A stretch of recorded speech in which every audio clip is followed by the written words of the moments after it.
জানিয়ে দিব এই মুহূর্তের গুরুত্বপূর্ণ সব সংবাদ শিরোনাম। প্রথমেই জানিয়ে দিব, মধ্যপ্রাচ্যে আরও কয়েক হাজার সেনা পাঠাচ্ছে যুক্তরাষ্ট্র, ইরানকে চাপে রাখতে চান ট্রাম্প।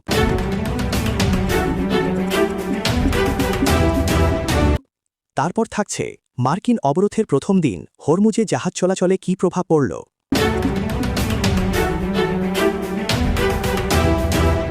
সর্বশেষে থাকছে ২১ ঘণ্টার আলোচনা ভেস্তে গেল, পরস্পরকে দোষারোপ যুক্তরাষ্ট্র ইরানের। এতক্ষণ শুনলেন সংবাদ শিরোনাম, এখন বিস্তারিত। কয়েকদিনের মধ্যে মধ্যপ্রাচ্যে আরও কয়েক হাজার সেনা পাঠাচ্ছে যুক্তরাষ্ট্র। মার্কিন প্রেসিডেন্ট ডোনাল্ড ট্রাম্পের প্রশাসন ইরানকে এমন একটি চুক্তিতে আনতে চাপ দিচ্ছে যার মধ্য দিয়ে কয়েক সপ্তাহ ধরে চলা যুদ্ধের অবসান ঘটে। সেই সঙ্গে যুদ্ধবিরতি ভেঙে গেলে ইরানে নতুন করে হামলা চালানো বা স্থল অভিযানের সম্ভাবনাও বিবেচনায় রাখা হচ্ছে বলে মার্কিন কর্মকর্তারা জানিয়েছেন। যেসব মার্কিন সেনাকে মধ্যপ্রাচ্যে পাঠানো হচ্ছে তাদের মধ্যে দেশটির বিমানবাহী রণতরী ইউএসএস জর্জ এইচ.ডব্লিউ. বুশ ও সেটির পাহারায় থাকা কয়েকটি যুদ্ধজাহাজে অবস্থানরত প্রায় ৬,০০০ সেনা রয়েছেন। যুক্তরাষ্ট্রের সাবেক ও বর্তমান কর্মকর্তারা নাম প্রকাশ না করার শর্তে এসব তথ্য দিয়েছেন। এছাড়া ওই সেনাদের মধ্যে বক্সার অ্যাম্ফিবিয়াস রেডি গ্রুপ ও তাদের সঙ্গে থাকা মেরিন কোরের টাস্ক ফোর্স ১১তম মেরিন এক্সপেডিশনারি ইউনিটের আরও প্রায় ৪,২০০ সদস্য রয়েছেন। তারা চলতি মাসের শেষ দিকে ওই অঞ্চলে পৌঁছাবেন বলে ধারণা করা হচ্ছে। অতিরিক্ত এই সামরিক শক্তি আগে থেকেই ওই অঞ্চলে থাকা মার্কিন যুদ্ধজাহাজগুলোর সঙ্গে যুক্ত হবে। ইরানের সঙ্গে যুক্তরাষ্ট্রের ২ সপ্তাহের যুদ্ধবিরতির মেয়াদ ২২ এপ্রিল শেষ হবে, এমন সময়ে ওই অঞ্চলে এই বাড়তি সামরিক শক্তি জড়ো করা হচ্ছে। যুক্তরাষ্ট্রের প্রতিরক্ষা বিভাগের সদর দপ্তর পেন্টাগনের ভাষ্য অনুযায়ী আনুমানিক ৫০,০০০ মার্কিন সেনা সদস্য ইরানের বিরুদ্ধে অভিযানে যুক্ত রয়েছে। নতুন করে পাঠানো সেনা সদস্য তাদের সঙ্গে যোগ দেবেন।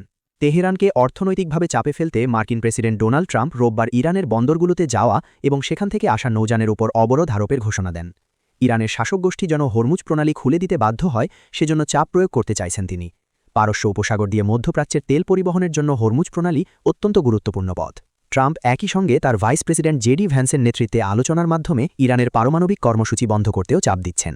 গেল সপ্তাহান্তে কোনো সমঝোতা ছাড়াই ওই আলোচনা শেষ হয়। এ সপ্তাহের শেষ দিকে আবার আলোচনা শুরু হতে পারে বলে ট্রাম্প জানিয়েছেন। ট্রাম্প বুধবার ফক্স বিজনেসকে বলেন, তার ধারণা ইরানের সঙ্গে যুদ্ধ খুব দ্রুত শেষ হতে পারে।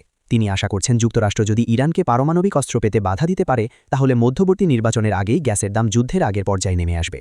ট্রাম্প বলেন, যখন এটার মীমাংসা হবে তখন গ্যাসের দাম ব্যাপকভাবে কমে যাবে। যুক্তরাষ্ট্রের অবরোধের জবাবে ইরান আন্তর্জাতিক বাণিজ্য বন্ধ করে দেওয়ার হুমকি দিয়েছে। দেশটির সামরিক commander major general Ali Abdullahi বলেছেন, যুক্তরাষ্ট্রের অবরোধ চলতে থাকলে ইরান পারস্য উপসাগর, ওমান উপসাগর ও লোহিত সাগর দিয়ে আমদানি রপ্তানি বন্ধ করে দেবে।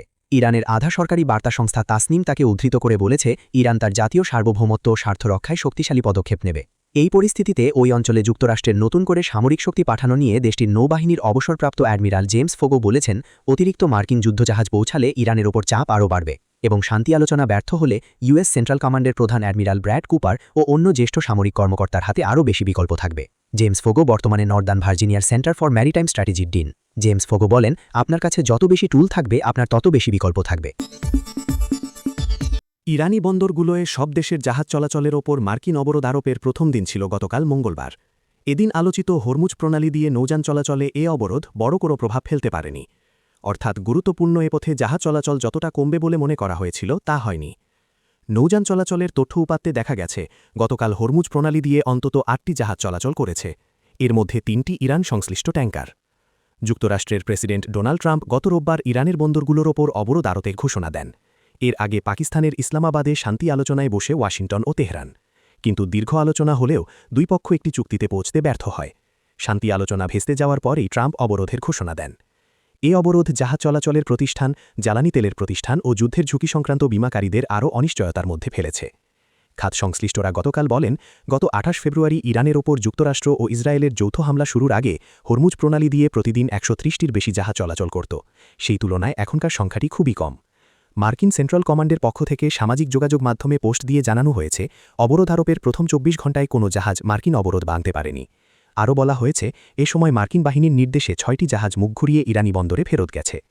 জানা গেছে, গতকাল হরমুজ প্রণালী অতিক্রম করা ইরান সংশ্লিষ্ট ৩টি জাহাজের কোনোটি ইরানের বন্দরে যাচ্ছিল না, তাই এগুলোর চলাচল অবরোধের শর্ত ভঙ্গ করেনি। জাহাজ চলাচলের তথ্য বিশ্লেষণকারী সংস্থা এলএসিজি জানায়, ওই দিন হরমুজ প্রণালী অতিক্রম করেছে পিস গালফ নামে মাঝারি আকারের একটি ট্যাঙ্কার।